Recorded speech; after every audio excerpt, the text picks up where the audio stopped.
an atmospheric scientist, okay, a political scientist, and a philosopher walk into a bar. It's actually not a joke. That's actually our lineup for tonight. So, all right, no, I'm very excited about this lineup because we have some great thinkers on the topic of geoengineering. Of course, the topic for tonight's presentations, climate engineering, what is it and should it be field tested? Our three panelists tonight, or actually our four panelists tonight, Stephen Gardiner, Thomas Ackerman, Sikana, Jinnah, and Christopher Preston. I am going to just introduce Steve real quickly, and then I'm going to turn it over to him to tell you a little bit more about his program and the project that he's part of right now. So let me introduce you to Steve Gardiner. He's a professor of philosophy and a Ben Rabinowitz Endowed Professor of the Human Dimensions and the Environment at the University of Washington in Seattle. Oh, that's right, University of Washington in Seattle, where he also directs the programs on values in society. His research focuses on global environmental problems, future generations, and virtue ethics. He has a casual interest in breweries. So actually, this is a great location for him. He once wrote an essay about all the pubs his grandfather took him to on vacation. His mother discovered this essay when it was posted on the wall at an open house that she attended. And this was back when he was in kindergarten. So this lifelong love affair with pubs and breweries is now continuing here tonight. So let me turn it over to Steve. Let's give a warm welcome to Steve Gardiner.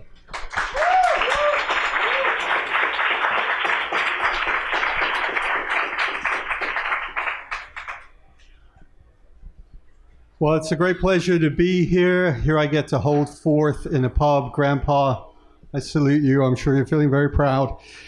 I'm here just to say that we have a group of people at the University of Washington who have been interested over a number of years in this whole question of whether we should, whether people in general, whether the planet should engage in engineering the climate, by which we mean grand technological interventions, especially to combat climate change. And right now there's a conference going on focused on questions of justice and political legitimacy that come up when you think about geoengineering. One thing I want you to realize right from the very beginning is that the people at the UW, and we have many visitors here from elsewhere today, have very diverse views on this subject, right? There is not one UW view. There's not a camp. And it's important to realize there's great diversity and people at different ends of the spectrum about what we should do and why we should do it. Personally, I have been called names about my attitudes about geoengineering, but interestingly, I've been called sort of names across the spectrum. Right, I've been accused of being a member of the geo clique, right, that wants to promote geoengineering. I've also been accused of being a geoengineering obstructionist, right, of being very anti-geoengineering and having the same kinds of views as the guy who popularized the term geo clique. So even how to interpret me turns out to be a funny kind of question. I think the thing that I've emphasized most in talking about geoengineering is the way we should understand geoengineering in the wider context of what's going on with climate change, and in particular, in my view, the collective failure to act in a reasonable and ethically defensible manner on climate change. I think there are interesting reasons why climate change is called such a failure, and among those reasons are it's a really pronounced ethical challenge that makes it very tempting for the current generation, particularly in the more affluent countries, to engage in bad behavior, if you like, imposing costs on the global poor and especially future generations and the rest of nature. And I have a big book called The Perfect Moral Storm on this that some people might be aware of.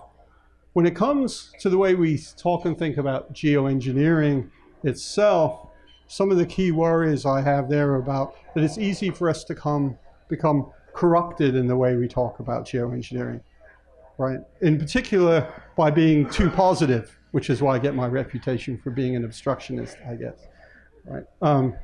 Often when we're talking about geoengineering, we're talking about what some people call technological imaginaries. So things that we don't yet know how to do or don't yet know how to do at the scale that would be necessary. And yet we talk about them as if we really did know how to do them. And that's a real serious issue. But I also think we often talk about ethical imaginaries as well, right? We talk about what would justify geoengineering in a world that was perfectly just and wonderfully well governed. But of course, that's not the world that we inhabit. And it's a very different question to ask, what would geoengineering look like and how could it possibly be justified in the world that we actually inhabit? That's all big, serious stuff, though. So now I'm going to get a little more lighthearted and introduce the panel members. First person I want to introduce is Professor Tom Ackerman from Atmospheric Sciences. He's looking worried already because he teaches with me a course on this topic. And it's fair to say he and I have an interesting, fun relationship. Here's what he says about himself. He's Professor of Atmospheric Sciences and Director of the Joint Institute of the Study of the Atmosphere and Ocean at the University of Washington. His main research interests are in the energetics of the climate system.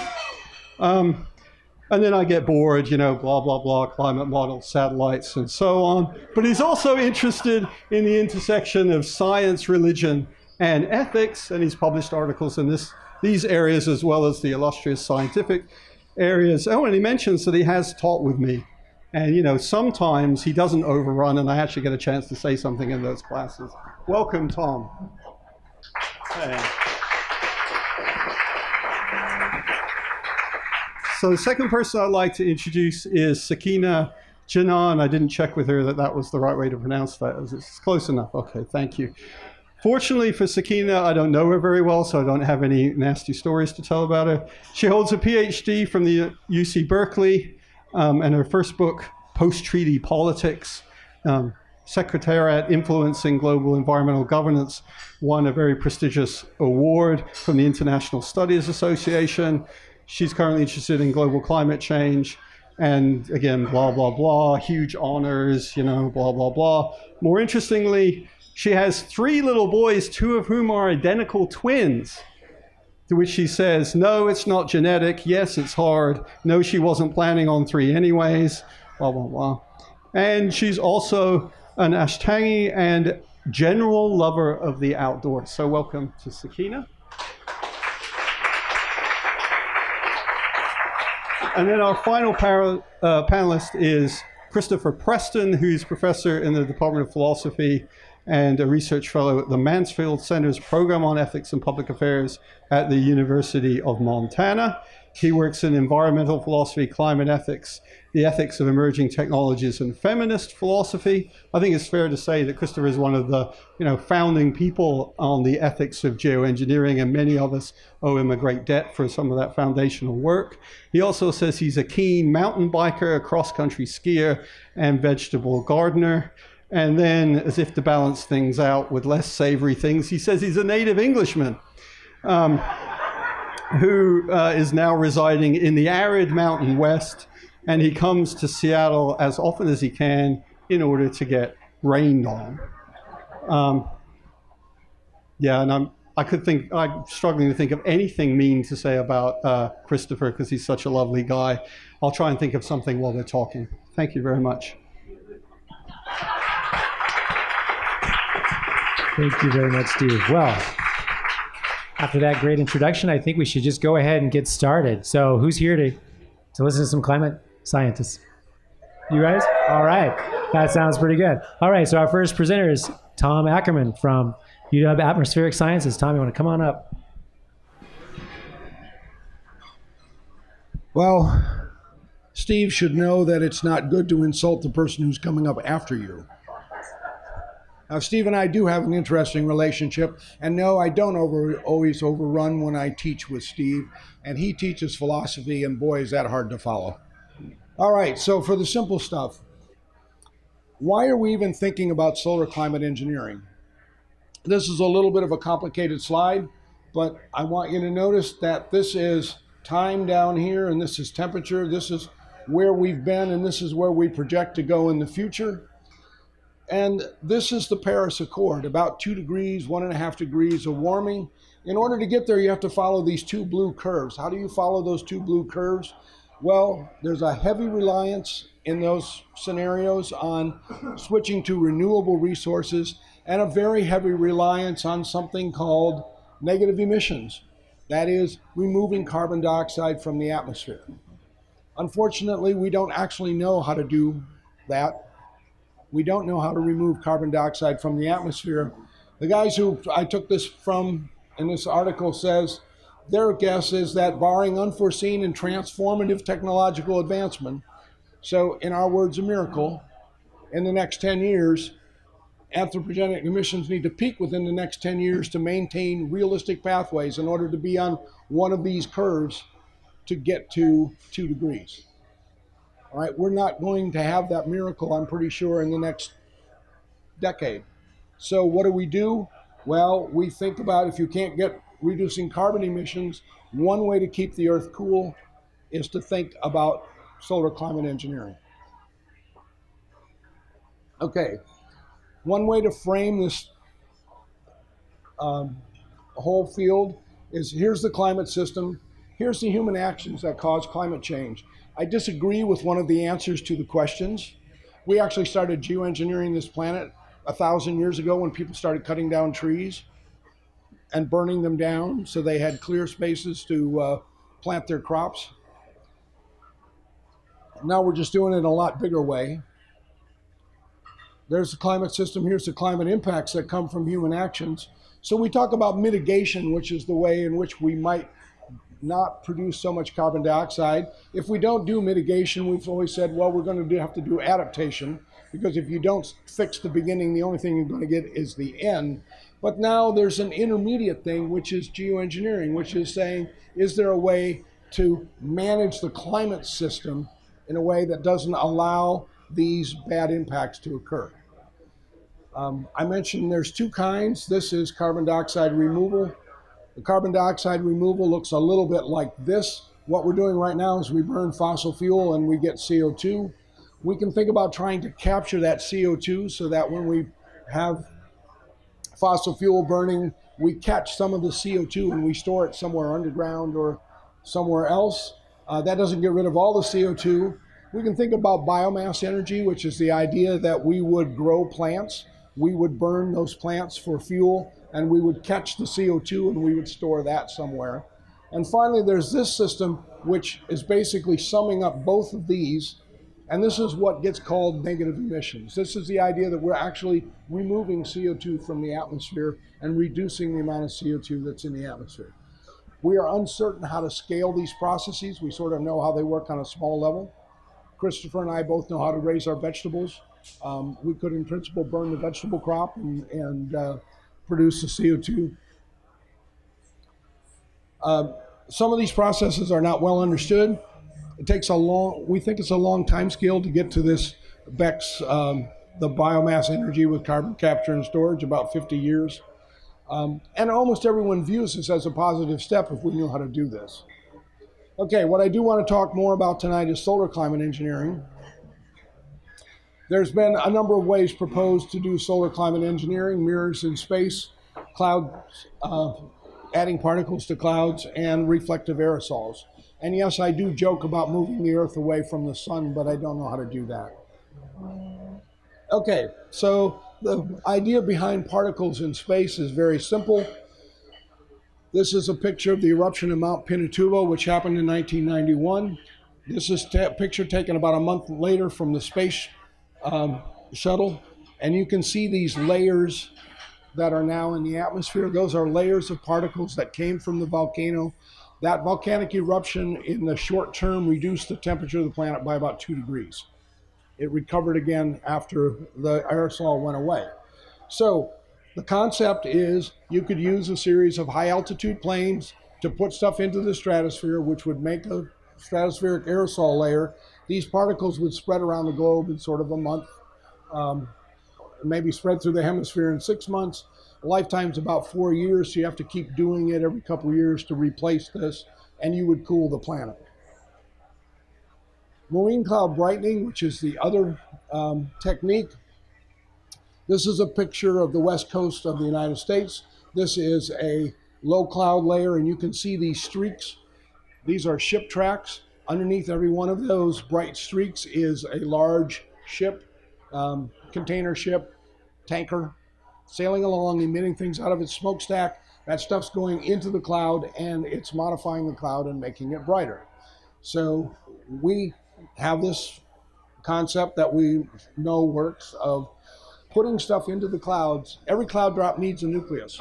So if we add more nuclei to the cloud, we have the same amount of water, we'll get more drops and they'll be smaller, and that makes them more reflective. So that's what's going on in every one of these ship tracks. So the concept is that we can do this in marine cloud. When you put up stratospheric aerosol, you're basically going to end up with a situation where you're going to cool the hemisphere and the globe, because the particles spread all over the hemisphere. When we do this marine cloud brightening, we can do it locally, because the aerosol that we put in the marine boundary layer, these little particles, only last for a few days.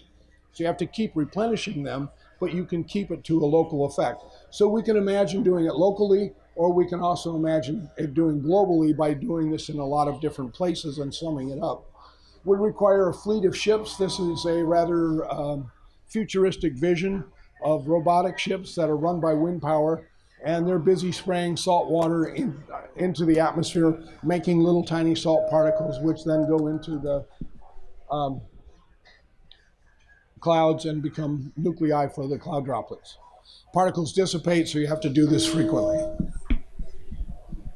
Okay. Whoa, cut that out. All right. What are you doing? You okay? Keep talking. Okay. All right. So most of the time, when we talk about solar climate engineering, people immediately want to leap to deployment. What I want to point out is we aren't actually at deployment. We're way back here trying to figure out if things actually work. And there's a long arc that we go through from the process, and these are testing to see how it affects the climate system and ultimately deployment. And you can think about a timeline for this, and this is an incredibly optimistic timeline, and it says, oh, it might take you 20 years. And one of the reasons I say this is incredibly optimistic is that this assumes that we're going to get timely and adequate funding. And I've been in this business a long time, and I've never had timely and adequate funding. So I should know right now that's not going to happen. Okay, so right now there are 2 experiments being proposed to do solar climate engineering to test these processes. And remember, we're not talking about deployment. We're talking about testing the processes that might work for climate engineering. One of them is a cloud brightening experiment, and my colleague Rob Wood is sitting here, and Rob Wood and I are the co-investigators on that project. And then there's a project out of Harvard which is proposing to use balloon in stratosphere, and I've got a picture of that. This is an experiment that's currently being developed and is planned to be run within the next 6 months. And the idea would be they would fly a balloon into the stratosphere, so this is about 12 miles, 14 miles up, and they would lay down a water, like a contrail from a plane, a bunch of water droplets, which would turn into ice. They would then lift up their little device, swing the balloon around, and come back and sample what's happened so they can look at how these water droplets, ice crystals, will evolve in the stratosphere. This looks pretty simple, but I know from past experience of my own that actually leaving something in the atmosphere and coming back around to sample it's a real trick. And they're going to have a balloon that they're steering from the ground trying to make this work. So it's a challenge. we are in the process of developing our own experiment. This is a nozzle that works in the laboratory, sprays about 1 trillion particles per second of little tiny salt crystals. What we need about a couple 100 trillion per second. So our design is that we would take a bunch of these, put them in one of these snow cannons, big fan behind it. It wouldn't look like this because we wouldn't be blowing snow. We'd be blowing lots of little tiny water droplets into the atmosphere. We would do this on somewhere down in the coast of California, and then ultimately out in the ocean with a ship. So we'd have a sprayer ship and then use airplanes to sample what happens in the clouds. Both of these experiments are very small scale, no climate impact, but they're a start to understanding the physics. So suppose we were going to have a full-blown research program on solar climate engineering. What would it look like?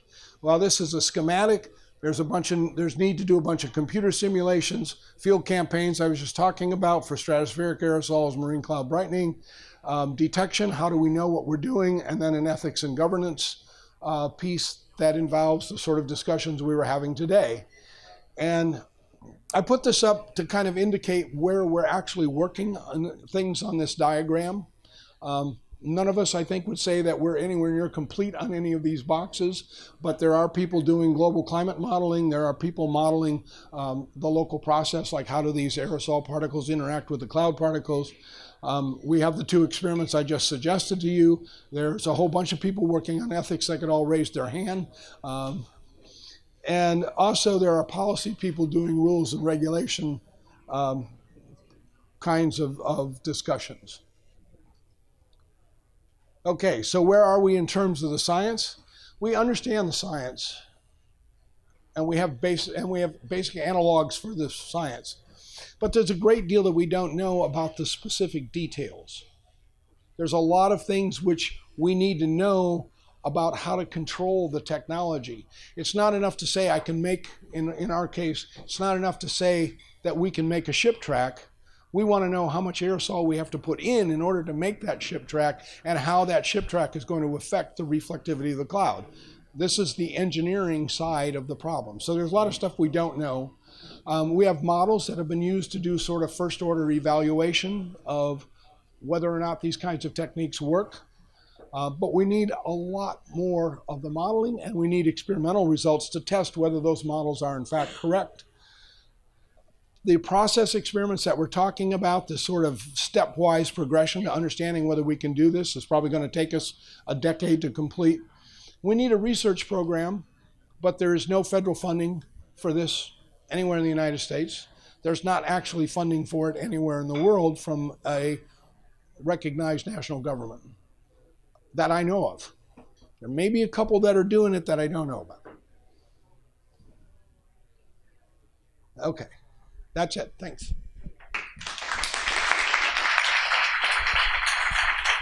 Thank you very much, Tom. All right. Well, that was excellent. You know, there's nothing like learning about geoengineering to make a person thirsty. And if you're as thirsty as I am, you might want to ask the server to grab you another beer. Well, that was great to give us an overview of the science of geoengineering and some of the technical aspects. Now we're going to move on and talk about some of the policy implications and policy aspects governing geoengineering and geoengineering research from our next presenter, Sikana Jinnah from UC Santa Cruz. I almost said UC Davis. That'd be terrible. Yeah, a banana slug. All right, let's give it up for her. Thank you. Thank you. Oh, great. Oh, I'll just stand here if that's okay. All right. Can you hear me through the mic? Yeah. Okay. So I'm going to talk a little bit about the political context in which Tom is trying to do his research. And most of my work focuses at the international level. So I'll focus in particular on some work I'm doing on how international institutions might get involved in this space in terms of governance. So for those of you who are at my talk this afternoon, it'll be something new and different. Okay. So the first thing I wanted to mention is, again, to kind of reiterate some of what Tom said, but also just tell it through my lens about why are we talking about this now? It was true for quite a long time that any discussion of climate engineering was considered taboo. And as one of my colleagues, David Victor at UC San Diego, said once in, I think, 2009, climate engineering is a freak show in otherwise serious conversations about climate science and policy. And in 2009, that was true. But things have shifted quite a bit in the last couple of years. Things have softened, the discourse has softened, and you're starting to hear conversations about this topic come up in all kinds of different places. And so some of the reason for that is the Paris Agreement, which was agreed at the end of 2015. And some of the language in the Paris Agreement on climate change, this is the UN Agreement on Climate Change, that was negotiated and kind of loosely speaking to replace or be the successor to the Kyoto Protocol, did a few things. There are three things that are pretty important in there. So first, as Tom mentioned, it talks about net zero emissions. And he explained it, but just one more time. This is the idea that we can take out of the atmosphere more carbon than we're putting out into it. Right? So the Paris Agreement calls for net zero emissions by the second half of this century. And that, as Tom said, necessarily, in many people's eyes, means carbon dioxide removal strategies. It necessarily is a call for climate engineering. Secondly, the Paris Agreement set some temperature targets, right? And this was a big deal politically. It was the first time we had this in a global agreement. So what parties agreed to, what the countries that are party to the agreement agreed to do, is to limit the amount of warming we're willing to accept, right? So they set that cap at 2 degrees above pre-industrial levels, and they said we'll aim to keep it below 1.5 degrees. Now, how do they go about meeting those targets? So the way they go about meeting those targets are through what we call nationally determined contributions. And essentially what that means is that countries just decide, they pledge what they're willing to do domestically to work towards that goal, irrespective of what the overall target is, okay?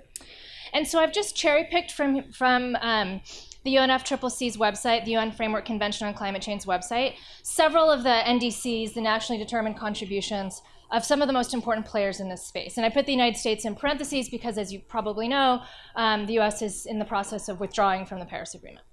But nonetheless, our pledge is important for a variety of other reasons. And so the point I want to make with this is that when you look at what different countries are pledging to do, it's a hodgepodge. They're not easily comparable targets. So you have everything from what we would call an absolute economy-wide emission reduction in the case of the bottom three, to things that look really different, things that look like peaking emissions or switching over the share of our economy to renewables. The share of our energy capacity to renewables. So there's an NGO called Climate Action Tracker, and I pulled this slide from their website. And they did a really nice job of aggregating all of these really difficult to compare pledges and projected out to 2100, what does this all mean vis-a-vis our target under the Paris Agreement? And what they find is that if, and this is a big if, let me point to where I'm looking at the red band. What they find is that if all the countries that pledged these NDCs, if, actually meet those obligations, right? If they actually fully implement those pledges, then we're looking at, in a best case scenario, a 2.5 degree,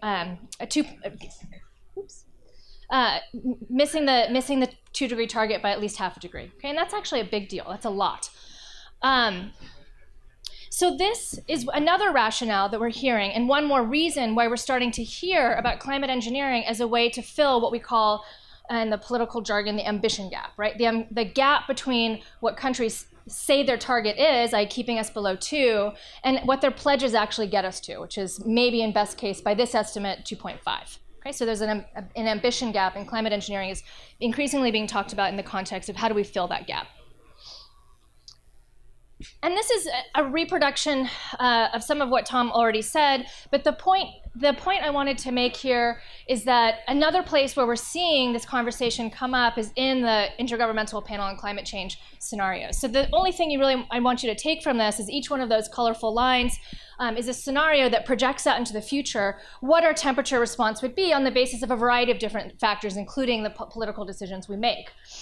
And what these models show us, and there are how many? Over 1,000 in this. There are, to get us to 2 degrees, at least more than 50% of these scenarios incorporate carbon dioxide removal, BECCS, and all of them that get us to 1.5 incorporate it. So this is another signal, or another symptom and signal of why we're seeing more conversation about this topic right now. So finally, just a quick mention about cost. And A lot of times we hear about climate engineering as framed in a way, or at least SRM technologies in a way, that are cheap and fast. And I think this is a really problematic framing, but it's certainly one that's out there, right? I mean, most of the cost estimates that I've seen, and maybe there's an economist in the room who knows better, but they only account for direct costs, right? We're only thinking about costs now, and we're not thinking about, or we're not incorporating externalized costs. So for example, costs related to ecosystem degradation, costs related to avoided healthcare costs, related to sort of coal burning, et cetera. So why do we want to govern it, right? What are the governance demands? And I should be clear that when I'm talking about governance, I'm not talking about regulation per se.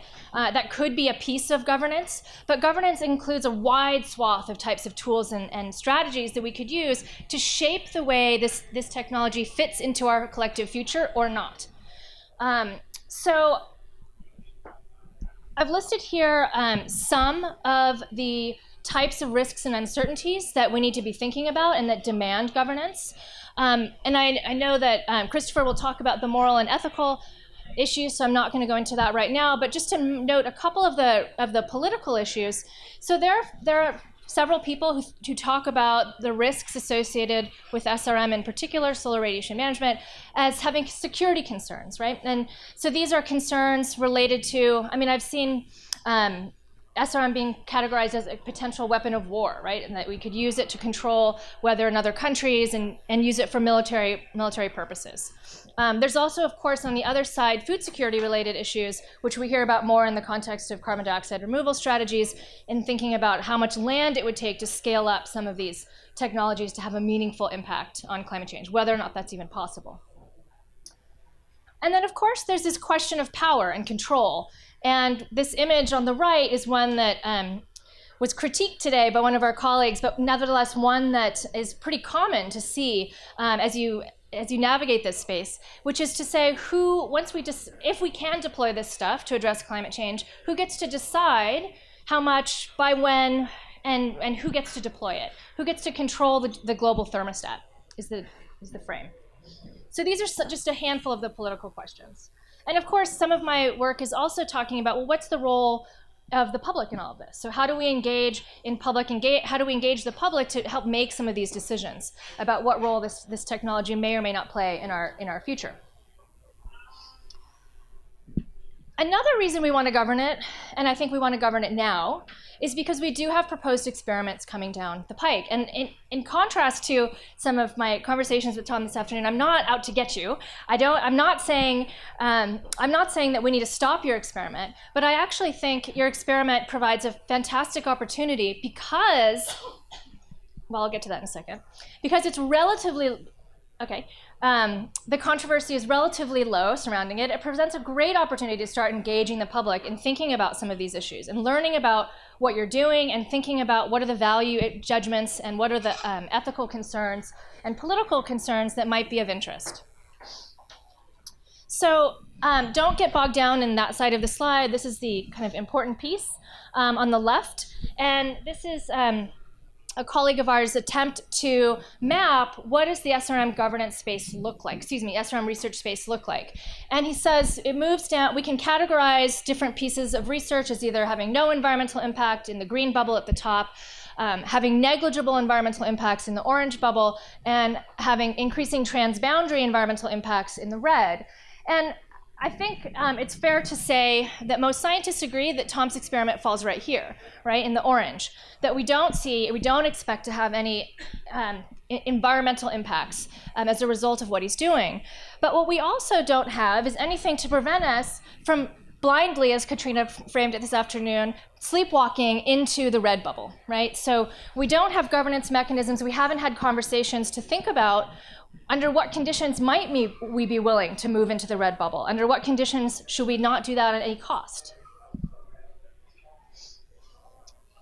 So quickly, I'll say just a little bit about some of what I've been working on. And this is from a paper that's coming out in January in Climate Policy. If anyone doesn't have access to academic journals through the university, I'd be happy if you email me to email you a copy of that. That's the top one. I talked about the second one this morning. And what we talk about in this paper is we propose a framework for thinking about how governance should unfold at the global level.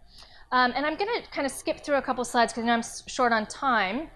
But what I would really like to talk about is what that architecture looks like and different ways we could envision what a global architecture for this issue looks like. So there's 3 different, roughly, proposals for how we can design governance structures internationally. The first would be a single lead institution. So this would be something similar to like the World Trade Organization in the late 1990s, right? It's increasingly less common, but at that time the WTO was the only game in town in international trade politics.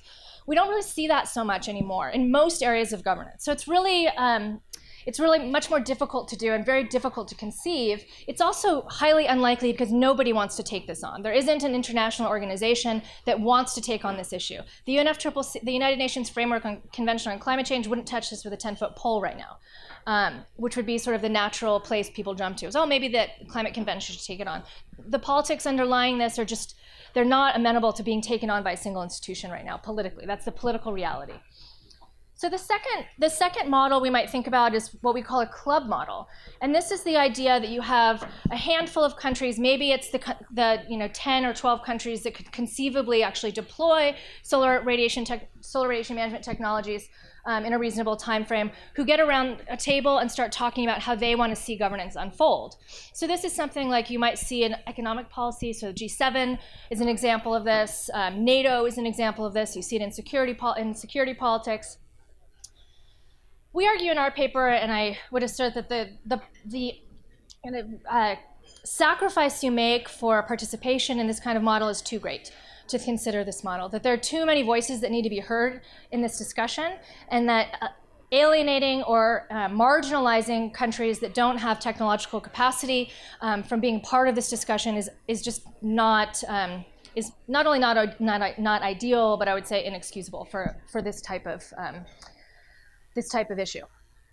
So what we settle on in this paper is an idea that's called polycentric governance. And this is one that is complicated and messy, and it's sort of, it's about having multiple spheres of governance that run in parallel to one another and in tandem to one another. So you have governance at the local level all the way up to the international level and across sectors as well. So everything from private sector governance mechanisms to civil society to the traditional way we think about governance in the public sphere.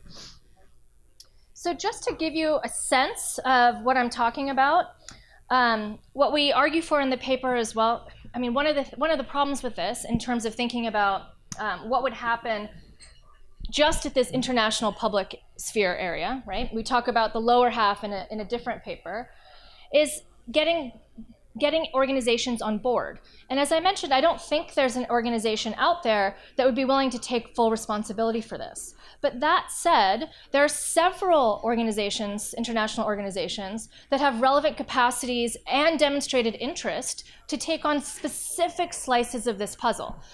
So just for example, and this is not inclusive of everything we discuss in the paper, but for some of the very specific proposals that we lay out in the paper. So for example, we think that this should be considered in the global stocktake under the Paris Agreement. There's organizations that have actually relevant capacity to figure out how that could be done. There's organizations that have relevant capacity to develop a transparency mechanism that may not take on other aspects of this problem. Now, I want to just underscore one thing, that I'm talking about near-term governance, right? So these are not heavily prescriptive proposals that are talking about how this should be governed in the longer term. And I'm very sympathetic to the view that Katrina mentioned earlier today, that we need to think really creatively about new governance mechanisms to help take on this task. But that said, I think in the 0 to 5 year term, we need to start thinking about what do we have right now that can help us to start chipping away at some of this puzzle. So I'm out of time, so I'll stop there. But thank you so much for your attention.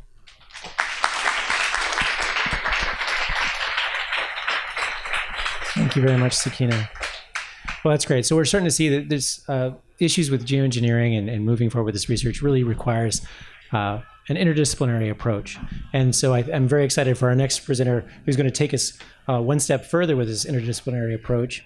Our next presenter is Christopher Preston from the University of Montana, and he's going to be talking about the ethical considerations for geoengineering and geoengineering research. So with that, let's give it up for Christopher Preston.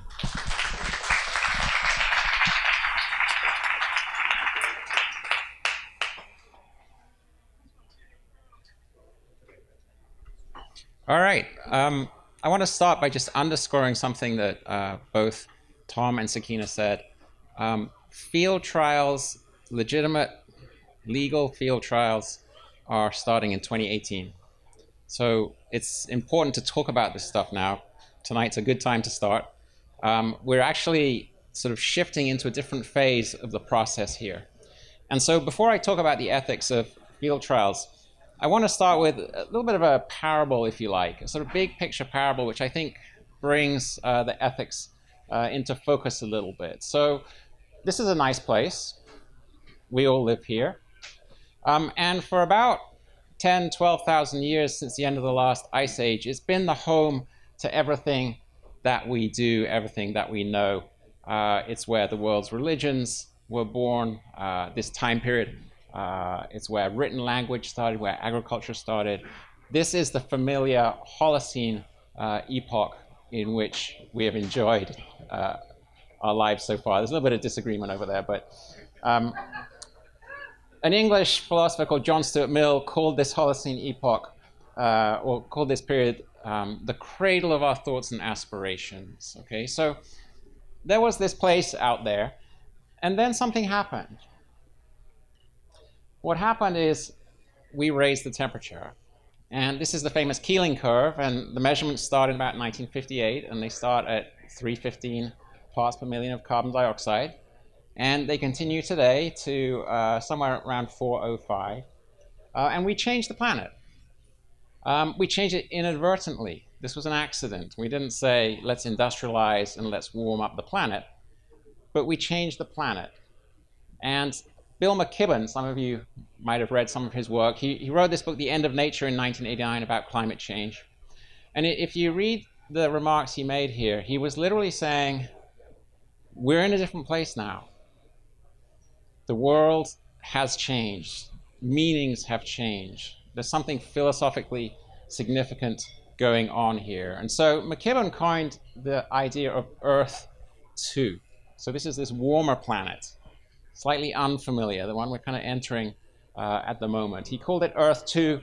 The geological scientists have been calling it the Anthropocene. This is not yet official. Technically speaking, we're still in the Holocene. Okay, but this is the sort of general consensus is that we've entered into the Anthropocene. Now, if we climate engineer, we start to make changes on a global scale that are deliberate, okay? And it's the fact that they're deliberate which makes me disagree with what Tom said earlier, that we've been geoengineering for thousands of years. It's the fact that in future we might deliberately alter global conditions, and in particular in this case with solar radiation management, we're going to deliberately alter the amount of energy that comes in through the atmosphere. The fact that we're going to do it deliberately means that McKibben's Earth 2 becomes something else, Earth 3, you might call it. And this image sort of represents satellites and space junk around the Earth. A better image really would be an Earth where we're actually changing the metabolism a little bit. Some of the sort of fundamental parameters, the amount of solar energy that strikes the surface of the Earth and the oceans. This, as I see it, counts as Earth 3. And perhaps it even deserves a different name, not even the Anthropocene anymore, but something like the synthetic age. So to get back to what I said at the beginning, we're entering, or we're pushing towards something fairly different. And the beginning of these field tests, I think, is an interesting marker as to whether we're going to go down this sort of different path. And so it really is, I think, a different path. And so it's a path that ethicists have sort of started to become pretty interested in talking about. Now, to get to the field tests specifically, I think you can say there's sort of a set of steps you kind of go through. From first thinking, having the idea about climate engineering, and incidentally in 1965, Lyndon Johnson's science advisors submitted a report that mentioned the possibility of engineering the climate back in 1965. It was, most people agree, it was around 2006 that Paul Crutzen, a Dutch atmospheric scientist who'd won the Nobel Prize for his work on our destruction of the ozone layer, he legitimized actually talking about it. And then there's been a lot of in-lab tests to date. And then, as I was saying, we're currently sort of somewhere around here, getting ready to move from the lab into the field, and then sometime beyond that, maybe or maybe not deploying. Now, that image makes it look like there's a very orderly progression down this line, and you can imagine some very serious ethicists and very serious political scientists discussing things at every step of the way. But of course, it's not going to be an orderly progression down that line, because all sorts of random and bizarre things can change the way that line progresses. I mean, what could happen? The Greenland ice sheet could collapse. A rich, developed country could elect somebody who doesn't believe in climate change. Strange accelerator events could happen that sort of push the discussion off in certain directions. And things that we can't even imagine right now could happen that would all turn this straight line into something much less predictable, much less wavy, much less straight, much more wavy. And so I think the question as we face now with regards to possible field tests is, what will field tests do to this line? Will they sort of accelerate it? Will they push it out in one direction? How will field tests influence this pathway, this trajectory? So, as you've heard tonight, there are highly reputable people considering embarking on field tests coming up in next year and in years beyond that. And there's plenty of good ethical reasons to proceed with these field tests. And so knowledge for knowledge's sake is almost always a good thing, right? We can sort of, it's hard to find a problem with the idea that it's good to know more rather than less. David Keith, who will be involved in that field test that the Harvard group is putting on, has said that one good reason to do field tests is we want to know as soon as possible if this doesn't work. So we want to get it off the table, if indeed it is going to get off the table, and that sounds pretty sensible too. Another argument that's offered by Keith and Josh Horton and other people in the Harvard group is that the way you don't want to decide to do geoengineering is in a rushed and hurried way when you're facing an imminent crisis. And so if you do a lot of the work now, that will save you making a rushed and ill-informed decision. And another argument, I think, which you can strongly make is there's lots of things that go on in the climate that we need to know about and that we don't know enough about yet. And clouds in particular are one of those things. Like, the more we can know about clouds, the more we will know about climate sensitivity and what sort of future we have ahead of us, regardless of climate engineering. So we need to know about clouds. We need to know about ship exhausts. One of the most staggering factoids I heard early in this discussion is I heard this guy stand up and say the International Maritime Organization has just decided to reduce the sulfur in ship fuel. So, you know, ship fuel, very dirty, very heavy kind of diesel oil. So they passed a regulation to reduce the sulfur in ship fuel. And in passing that regulation, they ensured the equivalent of 10 years of greenhouse gas warming. Because by taking away those particles, you took away the reflectivity and you warmed the planet. Now, I don't know if that was true when that guy mentioned it, but it was sort of this staggering thing that this wasn't about greenhouse gases, it was about ships and burning fuel. So it's good to know about aerosols, it's good to know about their effects on clouds. These all, I would say, are good reasons to pursue field trials and to pursue them sensibly and responsibly. But then there are also risks. And one of the risks often mentioned is the idea of buy-in through vested interests, and buy-in can lead to lock-in. So if you start off down a path, are you more likely to continue on down that path if you have a certain set of actors who are pursuing this particular goal? They're raising research dollars, they're building infrastructure, they're building institutions. Do you end up sort of heading down that path a little more forcefully than you might otherwise have done? We mentioned a little earlier the idea of a geo-clique or a climate clique. The worry here is it's in part that you have a clique that pursues a particular goal, but it's also that you need to know who this clique is going to be. Is it going to be a particular group of people? Or is it going to be a group of people that's equally divided around the globe? Is it going to include the people that are most vulnerable to climate change, or the ones that are least vulnerable? You don't want that group to be too small, and one of the worries about field testing is that that group could become too small.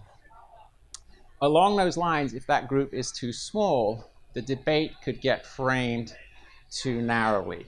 So a set of suggestions could be made about the way to solve the climate problem, and all the debate focuses on that way to solve the climate problem. That might not be the only way. There might be many other ways you could solve it. So there's a worry about a narrowing of the parameters of the debate.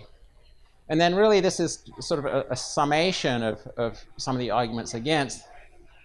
Is field testing going to distort that line? Is field testing going to shift that path in ways that are undesirable? So just to return to the point that I made right at the start, my sense is that we're at a big moment, and we need to sort of think our way through this big moment. If we're going to go down that one path, we need to go down it very slowly, very thoughtfully, because we're entering, as I said before, something I've called the synthetic age. If you're interested, that book's coming out in a couple of months where I say more about what I think the synthetic age is. But because that path is such a big one, such a major one, we need as much back and forth as we possibly can. And more than any of the other areas of applied ethics in which I've worked, climate engineering demands scientists, ethicists, political scientists, social scientists, anthropologists, historians. We all need to be involved in this one because it really is a big one. Thank you.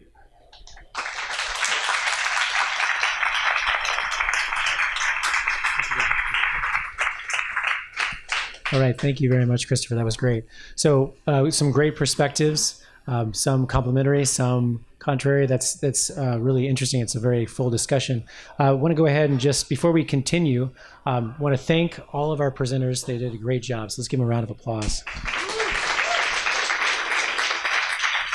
So before we start the Q&A, and actually the presenters may want to, all of our panelists may want to venture up front and take a stool up here because we'll start the Q&A in a minute.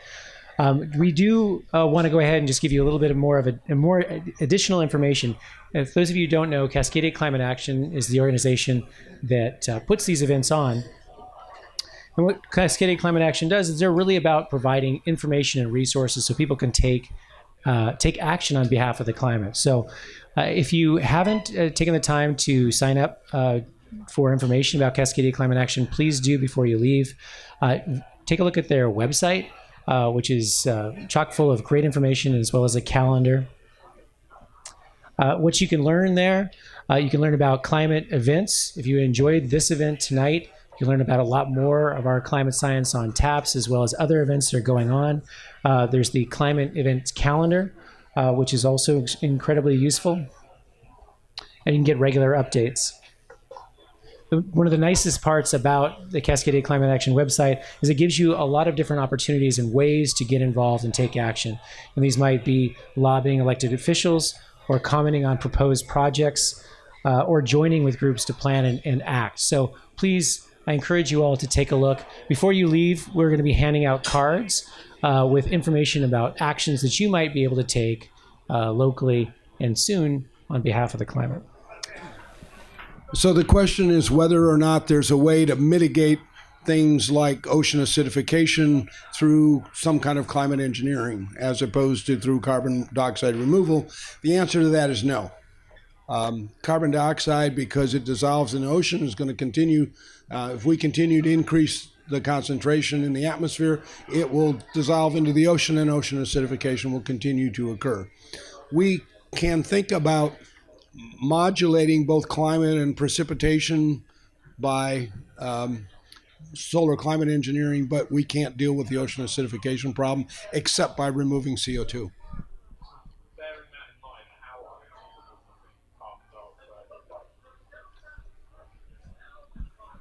Well, I don't think it's unachievable. I think the problem right now is it's got a long time horizon. All right. So we can't, there's nothing, so I'm not quite sure what you're asking. There's no way for us to reduce ocean acidification without removing CO2 from the atmosphere. Right. And that's going to take us 30 or 40 years. So we can look at trying to modulate the temperature by solar climate engineering during that time. I think your microphones are on. All right, great question. You have any other questions?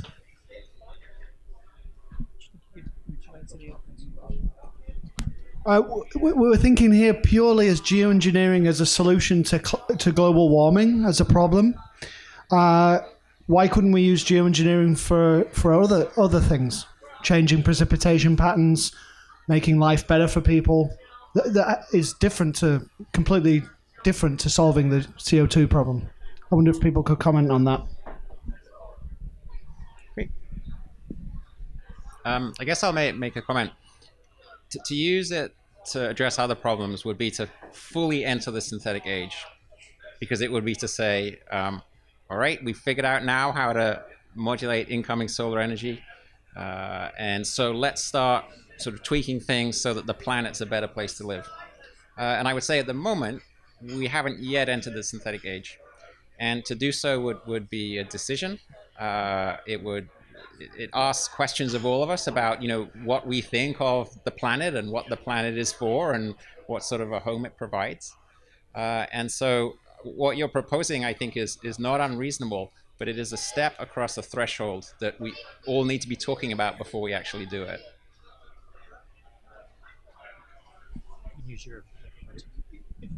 If you do you can do a calculation of, everybody's heard of Moore's law, how computers are getting faster and faster and exponentially. There's a similar Moore's law you can do for the energy use of the planet, our use of electricity and fuel. If you follow that through, that also follows a Moore's law, and the Moore's law there says that in 200 to 500 years, we're going to be using all the energy from the sun. So the idea that we're not yet in a synthetic age may be true, but it's inevitable that we're going to enter a synthetic age in the sense that we're going to be using all the sun's energy. So thinking futuristically, it's hard to believe that we wouldn't use geoengineering in some form in the future. I don't even think it's a choice that we have. Anyone want to respond? Yeah. This doesn't seem to... Oh, it is working. Okay. Well, you stopped me with the this is inevitable kind of claim. I don't see anything at all that's inevitable about this. The sort of law for the use of energy that you're talking about, that's a model of human behavior. It's certainly subject to choice and deliberation. I don't think there's anything inevitable about it. It's true that, as Katrina was arguing earlier, we can sleepwalk into things. It might be in that sense inevitable. If we keep sleepwalking, that will happen. But there's absolutely no reason why we couldn't make the choice to move in a different direction. After all, thousands and thousands of years, humanity lived on a lot less energy than it lives on now, and still does in many, many parts of the world. Right? It's true that a certain kind of culture, which we are, privileged or not to be part of, does use a lot of energy and continues on an upward trajectory. But I don't think there's anything inevitable about that. Even if it's a good thing, I don't think it's inevitable. And then the second thing I would say about this, this idea, well, we could engineer for climate change, but we also just geoengineer to make the world a better place, right? And maybe those options are on the table, but I think it's pretty clear that they do raise distinctive questions And one way to see that quickly without a lot of argument is to think of the analogy. There are lots of technological interventions we make into human bodies right now, pacemakers and the like, but we're still kind of at the thin end of the wedge there. We could go fully cyborg, right? And people talk about this as an issue, but it seems to be foolish to deny that there aren't major choices to be made and major values decisions in making the decision to go fully cyborg. And also, I would say, ethically very dangerous, very risky to assume that going fully cyborg would be to the maximum benefit of the people, if they are still people, that do that.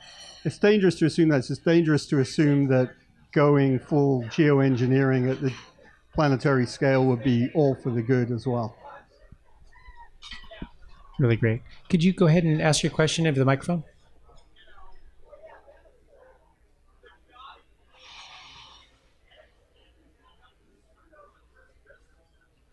Oh. So I gotta... You mentioned 2 experiments happening in the U.S., and I'm just curious what other countries have been experimenting with or discussing, even if there aren't federally funded programs. So we've had an experiment that Germany did several years ago that involved putting iron in the ocean and looking at the effects of iron fertilization. Germany's no longer doing that. We had an experiment that was tried in England that was part of a sort of a weird experiment in some sense. They were going to have a balloon about a kilometer off the ground, and they were going to shoot water up through a hose. It's sort of a prelude to doing the stratospheric aerosol experiment. That got canceled at the last minute because of some political issues. And so right now there's no other experiments planned than the 2 that we're talking about. Interesting. Right. Other questions from the audience? Yeah.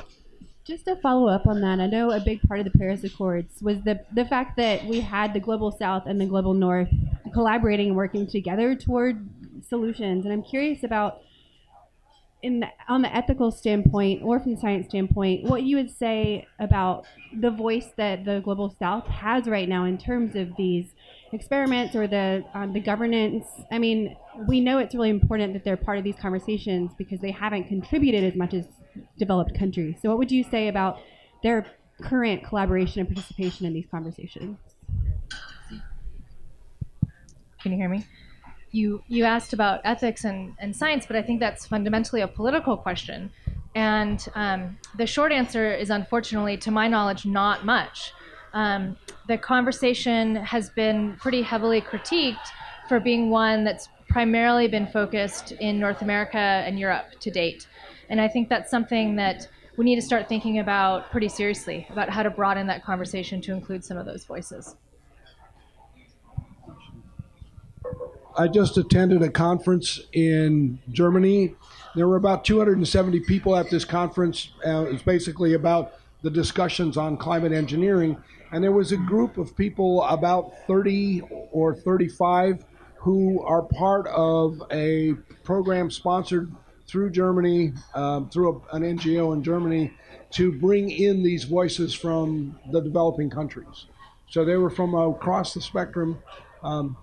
And it was pretty interesting to have them engaged in the conversation. But one of the things that is part of the problem is they're just getting started in that conversation. And so there's a good thing about this program is trying to bring them along in that conversation and supply them with a background that we've already got.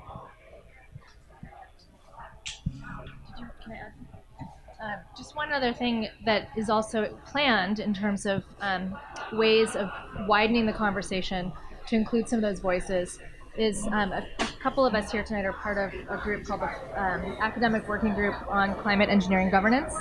And one of the things that group is trying to do is to put forth some recommendations broad recommendations for governance at various scales and in various contexts.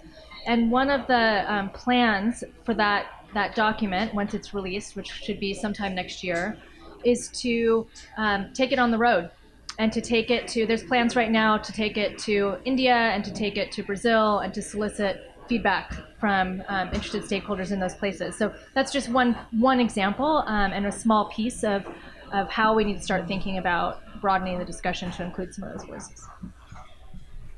Do you gentlemen want to add anything? I just want to add, it's a wonderful question, and that term geoclique is the term that some of the ethicists have been using, and that's exactly the worry, that you don't want these decisions to be made by a small group of people, and you especially don't want to exclude those who are most vulnerable to climate change from those discussions. So whatever efforts can be made to broaden this conversation really should be. Excellent. I think we had a question up here, and then we'll get to you.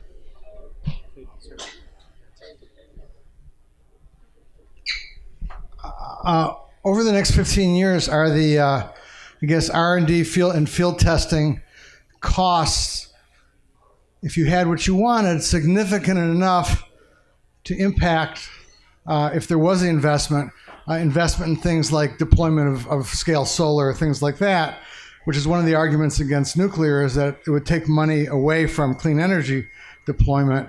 And the opposite side of that is that, are there significant business opportunities over the next 15 years that would cause somebody like Elon Musk to jump into this with a business case? Pretty interesting question. Let me start with the second one first. It's not clear that you want Elon Musk or similar jumping into this. One of the things that we've talked about is who owns the intellectual property for what we're doing, and it's not clear, and there's an ethical argument here about getting locked into a particular technology because you've got somebody invested in it who wants that technology to be the one going forward. So I think you really want to be careful at this stage of the game about saying, yeah, somebody's going to buy into it and become the owner of those intellectual property rights. Well, right now there's not a business case, but I can't tell you if there's going to be a business case in 15 years. It's not clear to me there's a business case for going to Mars either. But we've got people who think there are. So the first part of your question was, what is this going to cost us? So my guess for the costing of the kind of program I put up there is $50 to $100 million a year.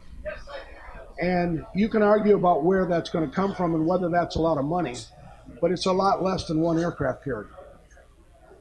All right, so it's a matter of what your priorities are. And right now, climate research and geoengineering research has no priority in this country. So it's really not the question of whether we're stealing money from somewhere else. It's a question of whether we're actually going to invest in a problem that needs to find a solution. And there's plenty of money if we want to do that. We just have to take it from the appropriate places. Great question. Yes, back there. Hi. It seems like the process for getting regulatory approval for implementing geoengineering on a global scale would be massive in order to get enough countries' approval and get effective, ethical considerations for all the different aspects of this. And I'm wondering how much that would take sort of political capital that could be more effectively used towards reducing carbon emissions, which is the cause of the problem instead of the symptom, which is the warming. So I'm wondering if putting such an emphasis on getting geoengineering approved internationally would actually reduce our ability to reduce carbon emissions globally. It's a great question, and that's one that a lot of people have been asking, and I would say one of the fundamental primary rationales for why it wasn't discussed in the first place, or was not discussed for a long time, and why many organizations are still hesitant to start engaging in this space. So it's what we kind of commonly call the moral hazard argument, right? So this idea that if we turn towards geoengineering techniques, doesn't this pull attention and resources away from what we actually really need to do to solve this problem, which is reduce our greenhouse gas emissions? So first of all, to be crystal clear, I'm not advocating for geoengineering, period. And secondarily, I'm not advocating for international organizations to approve it, or that it should be thought about as a substitute to aggressive greenhouse gas mitigations. And I think probably most scientists agree with that too, right? That are working. You said that earlier today. So yeah, it's something we need to be really careful about in terms of the way we frame the way we talk about and think about governance, such that it's never thought about or framed in a way as to sort of be a replacement or a substitute for what we really need to do, which is reduce emissions. But it might be, maybe, we might find ourselves in a situation where we need it for a short period of time, and maybe not. I don't know what the answer is to that question.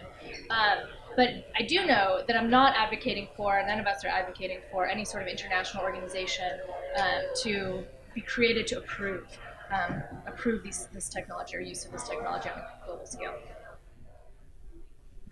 Great. Do we have other questions? Oh, I'm sorry, did you want to? A quick word. Sorry, I didn't mean to That's cut you no off, Christopher. Sakina's right to point out this term moral hazard. If you do this, then what's the cost? What do you lose on the other side? But I just wanted to add to that. If you think about, I think this was inherent in your question, if you think about the complexity of coming to some sort of global agreement, and somebody had a picture up there of the Earth with a thermostat on it, the idea that 190 plus nations would come to an agreement as to where that thermostat should be set, clearly we're faced with a significant political kind of challenge. That's great. So just as a reminder, if you have a question, we have the microphone in the back, or you can turn in your cards. Also, if you're thirsty, our servers are circulating around. Schwa is here, as well as Megan. So let's go ahead and move on to our next question. Sure. For the climate engineering field test that's being contemplated, I was wondering if there are a set of well-defined metrics that have been developed for evaluating whether or not it is a successful field test or not. And in addition to that, I was wondering what you feel would be an appropriate process for review of such metrics for any future tests. Shouldn't something like this be subject to all the rigorous scientific peer review, and how large a set of peer review would you feel would be adequate for determining the relevancy of those metrics?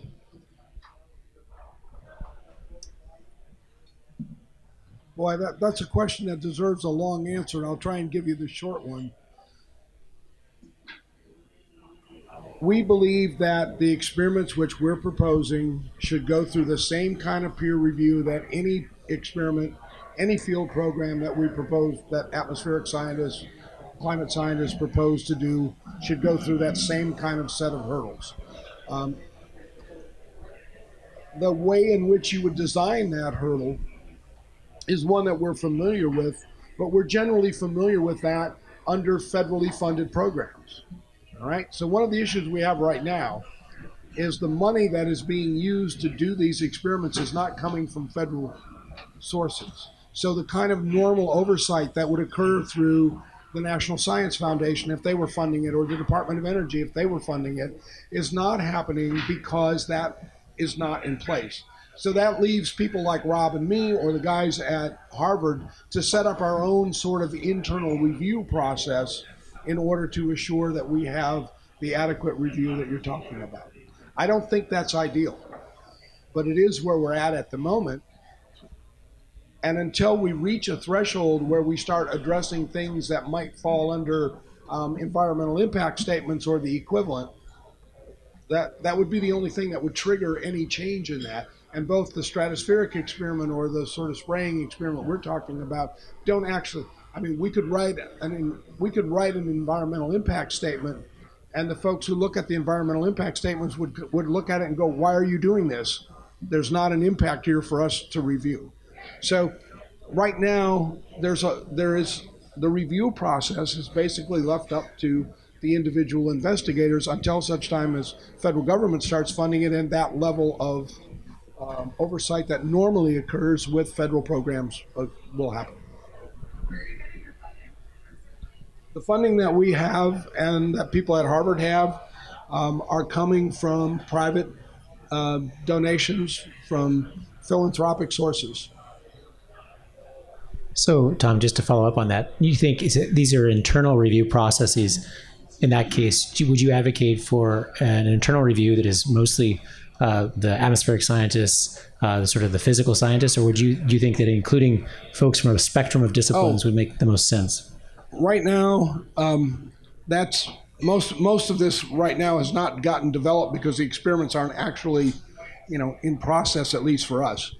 I would think about an oversight board, and we've talked about forming such an oversight board, would have scientists on it to review the scientific part of it, but would also have people from the sort of political side, from the ethics side, and also from the community side, because our experiments will be located somewhere where there's a community and you want to engage that community.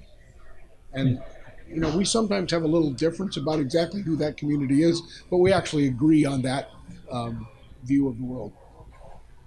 Great. Anybody else want to comment on that, or you? I guess I'll say something short on it, and I'll start my response the same way that Tom did, which is to say that deserves a really long conversation. But at the end of the day, I think Tom's right that we do agree at some level, and I'm glad to hear you say that you're thinking about this oversight board, because I didn't know you were planning that. I think it's a great idea. But I think fundamentally the public has to be involved, and it's not about evaluating the sort of validity of his scientific findings, but it's more about identifying parts of the research that maybe he didn't, are in his blind spots, right? That might have to do with ethical issues or political issues that are outside the sort of scope of what Tom's expertise is, which is broad and vast, but not all-inclusive. So I would advocate that it needs to be much broader than just the scientific community, even just the expert community. It needs to be much broader than just the expert community, to include people who are potentially impacted by decisions that may follow from whatever path we decide to take on this topic. Great. You have a question? Hi. I actually have two questions. My first question is more from a lay standpoint, because I'm not in this field, so I apologize if it's dumb. But are there any fears that more widespread testing would affect storm severity?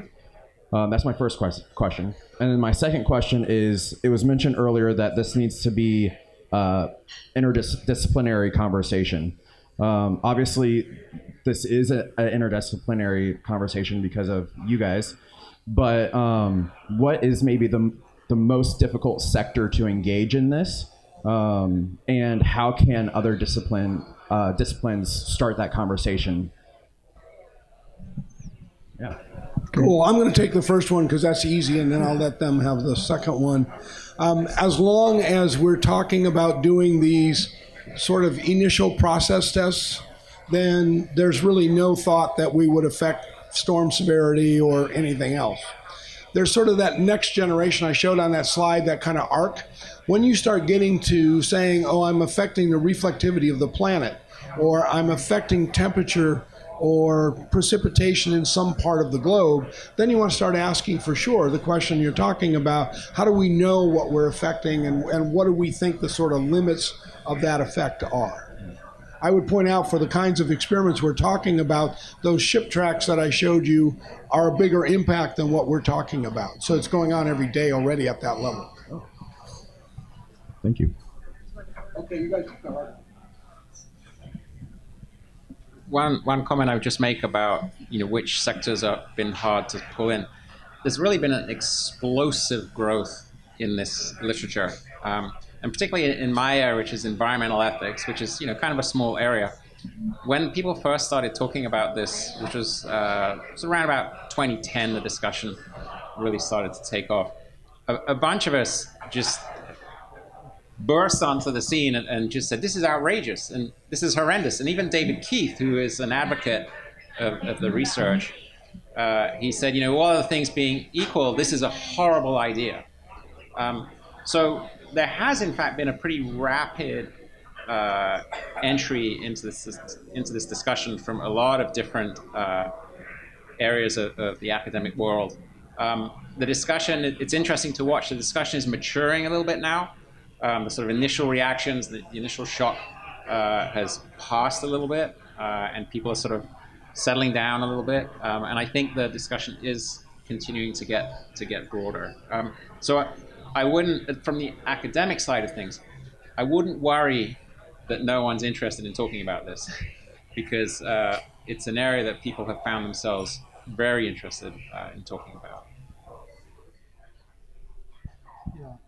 In fact, following up on that, I would say one area where there needs to be much more engagement is from the public at large, from communities, because there's a risk that some of this stuff will, you know, pretty quickly outstrip any public readiness to talk about it, and any possible appetite for it in ways that could backfire politically, and including on the researchers involved. So I think there needs to be greater engagements in that way. And I think some of the initial, you know, negative reactions still need to be taken pretty seriously. I mean, two that have really interested me. I mean, one thing I've emphasized is that there's no guarantee that geoengineering technologies will be used well in the best interests of all people and non-human nature and so on. One particular risk that I've tried to highlight is it might be very tempting for the current generation, broadly conceived, to pick a geoengineering technology that holds off the worst impacts of climate change for, 50, 100 years, as long as, most of us will be around, and not really worry about what happens after that, including if what happens after that is it makes things much worse for future people. I don't see any reason to believe that that won't be what's selected, and I think we'd want to have strong reason to believe that that won't be selected before we proceed in a dramatic way.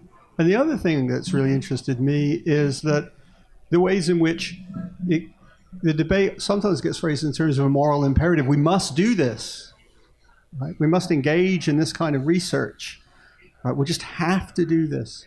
Where the background is, because there's so much at stake, we risk climate catastrophe and so on.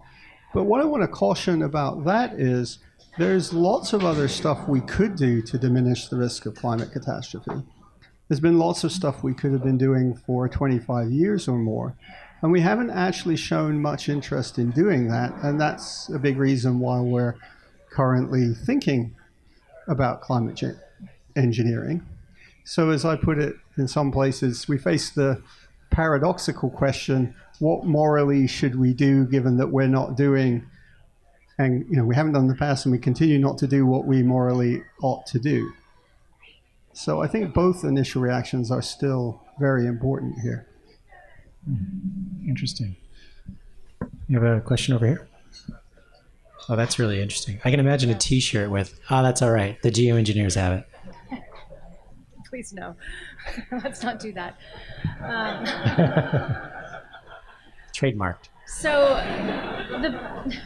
really the best answer I can give to that question, and it's a really good question, is I really hope not. I don't think anybody knows the answer to that question, and I think as a someone who sometimes is framed as a political scientist, I will say that this is why the way we talk about things, this is why framing really matters, and the way that we design institutions and the way we design policies to ensure and provide safeguards to ensure that that type of framing never becomes the way we move forward is critically important. So yes, is it something to be concerned about? Absolutely. Is it an inevitability? I don't think so. I was hoping to use that idea for a T-shirt to raise money for Rob and me to do our work, but Crowdfund. Do you have something to add? Just one more thing to that question. It falls roughly into that moral hazard concern that kind of came up earlier. Part of this discussion has included the idea that there might be a reverse moral hazard. In other words, once you start talking about geoengineering, it's not that people say, don't worry, the geoengineers have got it covered. They say, good God, geoengineering? Let's do something about emissions. So the argument's been made both ways, that geoengineering discussion could be bad for emissions reduction, and it could be good for emissions reduction. And it's sort of an empirical question that nobody yet knows the answer to as to which one it is. Great. So I'm just realizing what time it is. It's 8:30, and I want to be respectful of our panelists and of all of you. So at this point, I'd just like to close the Q&A, and I just want to thank our panelists again. Let's give them applause.